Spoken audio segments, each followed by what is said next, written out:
ద్వేషించుకుంటూ వెళ్తారు.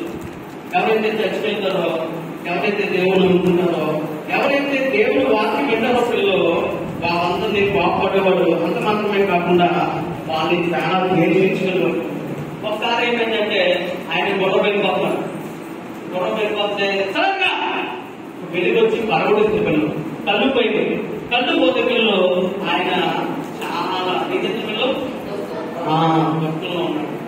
సౌలు నాకు చాలా వాక్యం తెలుసు, నేను చాలా గొప్పవాళ్ళు అనుకునే సౌలు ఒకసారిగా పాపం వేసుకుంటే సౌలు నిర్వహించే పిల్లలు చాలా గొప్పడిపోయి ఎక్కడికొచ్చిన పిల్లలు దేవుడు తెలుగు ఎక్కడికొచ్చాడు. ఏంటిది ఏం తెచ్చు మై చర్చ్. చేతులు మై చర్చ్ అంటే ఎప్పుడు పాపం వేషం తప్పు ఉండే సౌలు గారు దేవుడి దగ్గర వచ్చేస్తారు. దేవుడి దగ్గర వచ్చి దేవుడికి ఏం చేస్తారు, ప్రార్థన చేస్తారు. ఏం చేశారు? ప్రార్థన చేశారు.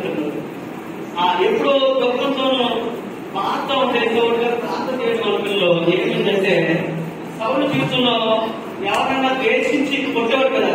అయితే ఎప్పుడైతే దేవుడి దగ్గర వచ్చేటప్పుడు సౌలు గారికి ఏమైందంటే పిల్లలు సౌలు దగ్గర ఏమైందంటే సౌలు గారికి ఏముండే పిల్లలు పాపం ద్వేషం అన్ని ఉండే పిల్లలు దొక్కుతుంది అన్నీ ఉన్నాయి. అయితే ఎప్పుడైతే దేవుడి దగ్గరికి వచ్చేటప్పుడు సౌలు గారు ఏమైందంటే దేవుడిని ప్రేమ పాపం చేసుకున్నాడు. ఏం చేశాడు?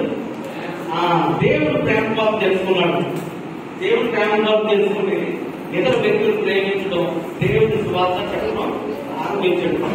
అయితే తర్వాత ఏమైందంటే వీళ్ళు ఎదురు వ్యక్తుల పట్ల దయ చూపించేవాడు. ఏం చేసేవాడు? దయ చూపించాడు. ఎవరైనా కనిపిస్తే చిదపొట్టేసుకోడు కదా. ఇప్పుడు కదా భూమి తింటారా దేవుడు మారిన తర్వాత పౌరుల కింద మారి దేవుడి సువార్త పంపిస్తూ ఏం చేస్తున్నాడంటే పిల్లలు ఎవరైనా లేని వారికి సహాయం చేసేవారు. దేవుడి కొరకు గొప్ప కార్యాలు చేసేటప్పుడు.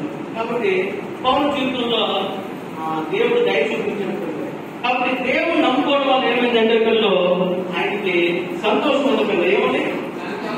సంతోషం ఉంటుంది. కాబట్టి దేవుడు మన జీవితంలో ఉంటే మన చర్చి మనం వెళ్తే పిల్లలు ప్రతి వారం దేవుడు మందిరానికి వెళ్తే మనకి పిల్లలు దేవుడు సహాయం చేస్తారు. అంత మాత్రమే కాకుండా చర్చిలో ఎవరుంటారంటే పిల్లలు ఏసుగా ఉంటారు. కాబట్టి వేషం పాపం దుఃఖం ఎన్ని ఏమైపోతారు అన్ని మాయమైపోతారు. మాయమైపోయి దేవుడు ఉంటాడు. అయితే దీన్ని వాటి చదువుతాడు. ఒకగా కాగా ఎప్పుడైనా వాడు నూతన సృష్టి పాతకి గతించను ఇదిగో తప్పలేదు. 2 కొరింథీ 5:17. కాబట్టి దేవుడి దగ్గరికి వచ్చి దేవుడిని మనం అడిగితే పిల్లలు మన జీవితంలో ఉండవని ఏం చేస్తారంటే పిల్లలు దేవుడు మర్చిపోతాడు. నేను ఇంకా పాపని అబద్ధాలు ఆడతాను, బూతులు ఆడతాను, దొంగతనం చేస్తాను, నేను మంచోని కాదు అని అనుకుంటా ఉన్నారు తమ్ముడు చెప్పి. కానీ ఏం చెప్తున్నట్లే కాక ఎవడైనా తీసుకున్న వాడు నూతన దృష్టి తప్పడైపోతాడు, మంచివాడైపోతాడు.